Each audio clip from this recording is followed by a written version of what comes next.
Mégaphone, la radio qui ne manque pas de culot.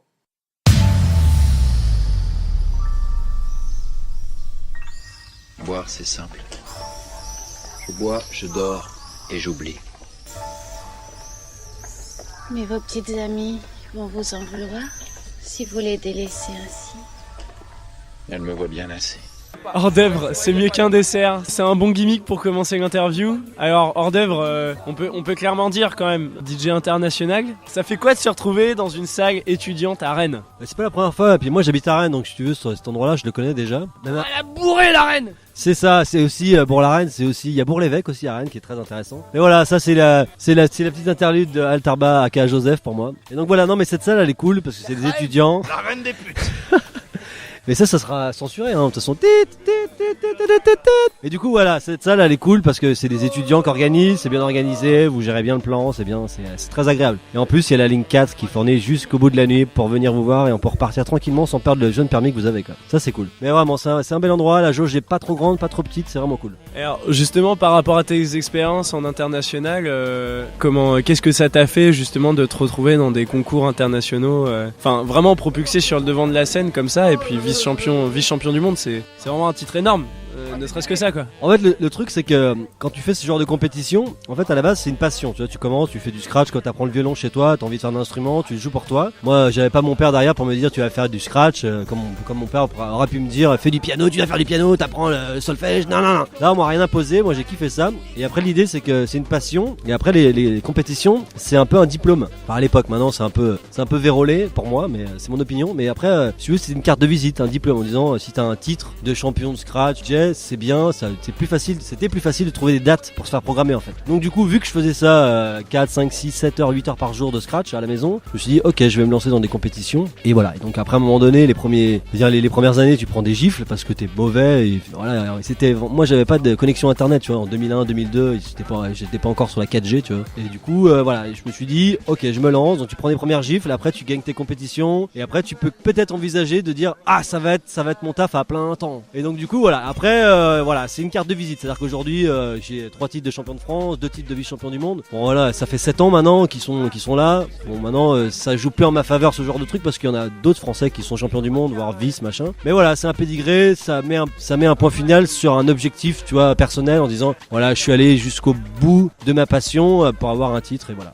C'est gratifiant pour moi plus que pour mes programmateurs maintenant, quoi. Alors ton univers musical va du jazz à l'électro. Ce soir tu nous as mis plutôt une électro assez puissante, une bonne grosse claque. Comment toi t'as ressenti le set? Bah en fait l'idée c'est qu'à un moment donné je m'étais dit ok allez je vais faire un peu de rockabilly au début. Wow. Bon après c'est vrai que ça s'adresse un peu plus à une autre tranche d'âge mais ça marche toujours, le rock ça fait danser, voilà. Après c'était du scratch, des guitares, bon ça a pas trop collé, bon j'en ai fait quoi 5-10 minutes. J'ai fait un petit peu de jazz mais il était déjà un peu tardif pour faire un peu de jazz, pour leur faire écouter de la musique. Et du coup j'ai vite bifurqué sur ce que moi j'appelle de la tronçonneuse, hein.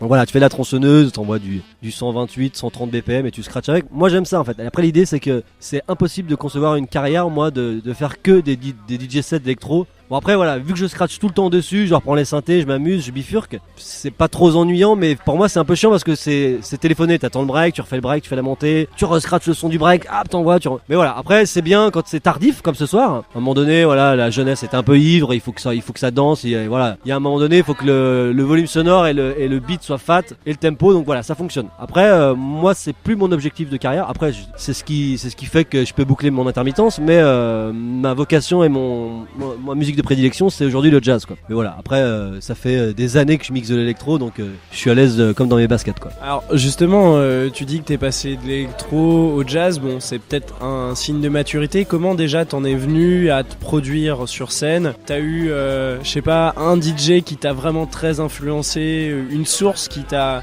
exalté, qui t'a permis après de rentrer dans ce monde là justement? Après quand tu fais des compétitions il y a des DJ qui abordent des styles musicaux qui sont différents. Donc tu vois il y en a plein. Moi il y a notre ami DJ Netic Olivier là, qui faisait en 2006 quand il a gagné avec un gros set 6 minutes de drum and bass avec le Jade. Voilà, c'était la gifle, c'était musical, c'était bien bourrin, bien technique. Mais voilà, à partir de ce moment-là, on était au paroxysme de la violence pour du scratch, pour des sets de DJ et tout. Après, de là à faire ça tout le temps en soirée, voilà. Et à un moment donné, tu peux dire putain, au lieu de scratcher des sons, des synthés, des yé, des yo, tu peux bifurquer sur des instruments, tu vois. Après l'idée, ça fait longtemps que j'écoutais Kid Koala. Après il y avait le premier album de Birdie Nam Nam. Il y a eu C2C en 2001, 2002, 2003, 2004. Où c'était hyper musical et tout. Moi au début la critique que j'avais sur C2C parce que j'étais hyper technique et moi le côté musical je l'avais pas encore bien ressenti. J'étais là, c'est bien, c'est dansant mais c'est pas assez technique pour moi, tu vois. Et avec du recul maintenant je fais ils avaient tout compris quoi. Musicalement il y avait moins besoin de tartiner techniquement parce que la plupart des gens même dans les compétitions ils captent même pas ce qui se passe en fait. Ils sont là pour le show, le truc scénique là. Et à un moment donné voilà, c'est que à un moment donné trop de technique tue la technique, tu vois. C'est comme tu vas prendre Joe Satriani ou Hendrix, si les mecs fait que des riffs sur riffs machin, faire boring, tu vois. Donc voilà, à un moment donné tu dis bon bah je peux utiliser des trompettes, calmer le jeu et faire des belles petites répétitions, refaire un petit gimmick et du coup tu t'amènes et puis une fois que t'es à l'aise sur le scratch, une fois que t'arrives sur des instruments, tu peux te calmer et faire des petites. Après voilà, aujourd'hui j'essaie de remplacer le côté mégalo d'un saxophoniste et je me prends une petite partie de saxo et je fais mon mégalo. Mais juste sur une petite partie, après tu fais couler. Mais après c'est plus des balades, c'est jazzistique.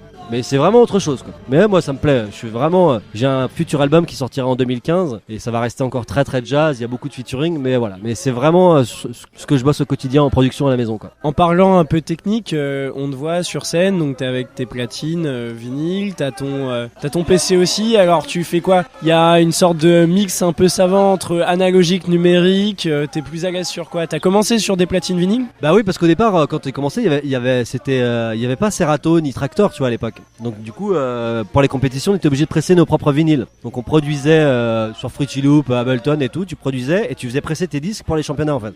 Bon heureusement qu'aujourd'hui ces merveilleux logiciels ont été créés, tu vois, parce que c'est hyper moins cher de jouer des waves, de jouer tes productions, tu les mets dedans, tu les testes, je change, je découpe, je rechange, tu changes d'intro, tu peux ajouter des nouvelles intros pour les lieux et tout, c'est hyper intéressant. Après le truc c'est que aujourd'hui l'utilisation de ce truc, il y en a plein qui l'utilisent d'une façon très simple et ils se prennent même pas la tête, c'est-à-dire que effectivement ça coûte cher d'acheter des vinyles, c'est dur de le laisser trimballer, tu vois, à chaque fois tu prends l'avion, si tu te balades 50, 70, 100 vinyles, ça pèse 10 enfants, tu vois, c'est la galère, il faut des poussettes, donc aujourd'hui c'est hyper léger. Après c'est des outils merveilleux et je veux dire c'est inconcevable aujourd'hui, pas pour moi aujourd'hui qui fait du scratch, qui veut m'amuser sur plein de registres musicaux, pour moi c'est hyper important. Si ça existait plus, je serais sur des CD et je mixerais tout simplement de la petite house et voilà, je ferais autre chose, mais c'est merveilleux, franchement c'est parfait quoi. Justement c'est assez intéressant parce que tu parles de house, tu parles de scratch, techno, électro. Est-ce que y a un style musical dans lequel tu te reconnais plus ou vraiment c'est assez éclectique et c'est vraiment en fonction du public que tu adaptes ton style musical? Après le truc c'est que je bosse un peu tout, tu vois, je fais des sets de rockabilly, je fais des sets de jazz, je fais pas trop de hip-hop parce que j'ai jamais été trop hip-hop,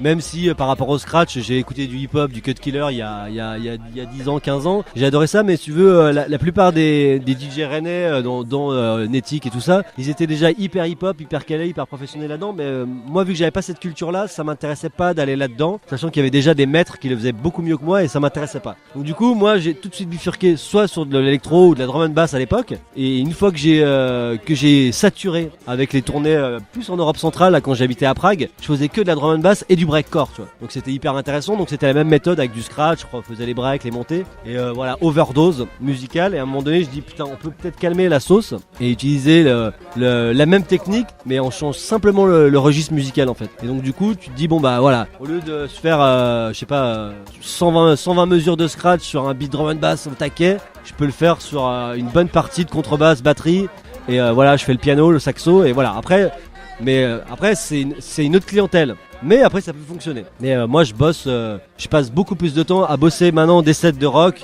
et de jazz ou mes productions sur mon album Maintenant Jazz et tout ça, ce que je joue, que bosser un set d'électro parce que ça va tout seul. Tu télécharges, après tu vas sur Beatport ou sur les plateformes gratuites, tu peux télécharger des morceaux et puis tu fais ton set en fonction de ce que tu as envie de mettre sur le moment. Mais c'est relativement très vite monté un set d'électro en fait. Mais voilà, après je dis ça parce que voilà, je suis à l'aise, ça fait longtemps que je fais ça, mais une fois que tu as une méthode, je veux dire tu peux l'appliquer sur n'importe quel registre musical en fait. Donc c'est intéressant de pouvoir passer du coq à l'âne, de se dire allez, je vais commencer avec du rock, je vais bifurquer sur du jazz. Après c'est hyper difficile à mixer parce que c'est pas du tout les mêmes tempos, c'est des batteurs qui jouent donc tu peux pas les caler. Donc le fait de pouvoir scratcher, de pouvoir palper justement ces sons-là et de pouvoir les moduler, tu peux passer du coq à l'âne et d'arriver en disant bon, ils accrochent pas le rock, ils accrochent pas le jazz, allez, on va leur mettre de la tronçonneuse. Voilà, c'est le pouvoir et la dextérité de se dire bon bah toutes ces années d'expérience de scratch peut me permettre de casser le truc sans faire comment je vais passer du coq à l'âne. Voilà, donc Donc c'est assez facile, mais après je prends autant de plaisir à mixer de l'électro parce que ça fonctionne, tu vois, les gens sont réceptifs,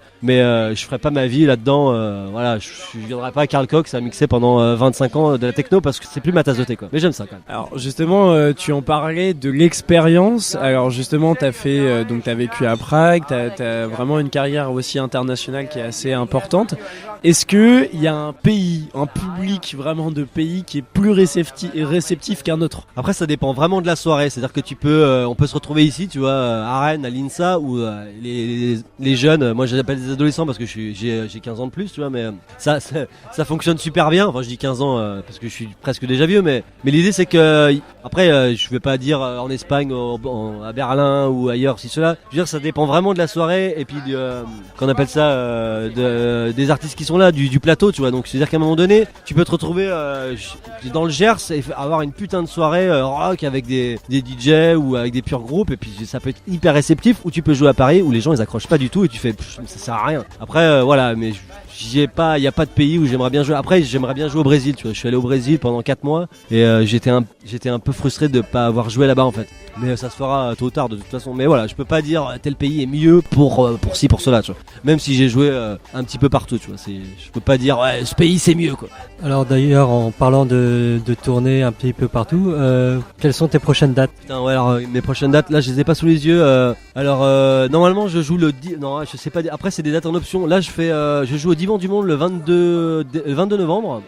Et on va faire avant. Le 20 je suis à Narbonne. Le 21 je suis à Toulouse. Le 22 au Divan du Monde. Voilà, j'ai ça en tête. Après il y en a d'autres. Je joue à Parthenay en décembre. Voilà, je les ai pas sous les yeux, mais vous pouvez voir ça sur ma page Facebook, sur mon site internet ordeuf.net et sur l'application qui s'appelle Bandits Town. Vous pouvez trouver mes dates. Mais voilà, là je vous en ai cité quelques-unes, mais voilà, c'est facile de trouver où je vais jouer sur les réseaux sociaux. En continuant sur les projets, il y a un prochain album ou IP qui va sortir, un futur label. Qu'est-ce qui se passe? Alors là, le 17 novembre, je sors un EP. Ça s'appelle Let's Go Mad Boy. Donc c'est sous hors d'œuvre. C'est un peu, j'appelle ça un EP pot-pourri. C'est qu'en fait, ça va tout. Il y a du trap, il y a de la techno africaine, il y a de la samba à la française revue. Donc il y a pas trop de scratch. Il y a 7 morceaux. Il y a peut-être 3 ou 4 morceaux avec du scratch. Sinon voilà, il y a un featuring avec Kaoni de Micronologie. Il y a un morceau avec Flavia Coelho. Il y a un morceau avec Ronan Lumo qui s'appelle Nounours, qui joue ici à Rennes. Voilà, c'est assez éclectique, il y a de tout. Donc voilà, après je sors ça donc le 17 novembre et après au mois de voilà, je dis normalement c'était prévu au mois de mars 2015, mais ça va être plutôt fin de l'année puisque j'enchaîne sur une tournée avec un groupe qui s'appelle le Collectif 13 et du coup voilà, donc du coup mon album de jazz Matemon Jazz, il est prévu pour l'année 2015 et là il y a 8 featuring, donc il y a encore Flavia Coelho, il y a Doc Brown, le rappeur, on a Lost Fingers, les Canadiens qui font du jazz manouche, on a Denis Guivarch qui joue avec Magic Malik, le saxophoniste, enfin lui fait du saxophoniste. On a, qui c'est qu'on a d'autres, il y a plein de beaux mondes, il y a Jazzarium, un groupe de Rennes qui, non voilà, il y a pas mal de gens, mais ça va être beaucoup moins axé sur la voix, ce truc là, ça va être beaucoup plus instrumental cet album. Voilà, il s'appellera Nebulous. Et alors la question qui colle, est-ce que t'aurais un gimmick ou le mot de la fin? Un gimmick. T'as pas un gimmick toi à me souffler là, vas-y. De quoi? Un gimmick. Un gimmick? Un gimmick là, dis-moi. Ah, moi j'aurais dû passer à la fin, c'est Boris Vian. Le Boris Vian c'est je bois pour oublier les amis de ma femme. Voilà, normalement c'est ce que quand je fais mes soirées de rockabilly, c'est le morceau avec lequel je commence parce que normalement c'est assez tardif et puis vu que c'est c'est une scène rock, tout le monde picole et donc du coup en ce moment j'écoute pas mal Boris Vian et toutes ces années ça s'appelle les années c'est les yéyés, tu vois. Donc il y a plein de trucs géniaux qui peut passer dans un cadre rockabilly et tout, et donc il y a plein de trucs et donc du coup en ce moment j'ai plein de gimmicks de Boris Vian, dont celui-ci c'est comment, sans blague, voilà le morceau. Bah écoute, merci hors d'œuvre, tu nous as fait réellement kiffer cette soirée. Je pense que le public était au rendez-vous, tout le monde a vraiment adoré, ça dansait beaucoup. Et puis bon courage pour la suite et à bientôt. À très bientôt, merci à vous, merci pour l'interview, merci les zinzins d'Altarba et DJ Nixon, merci à vous, bonne continuation à vous et à très bientôt.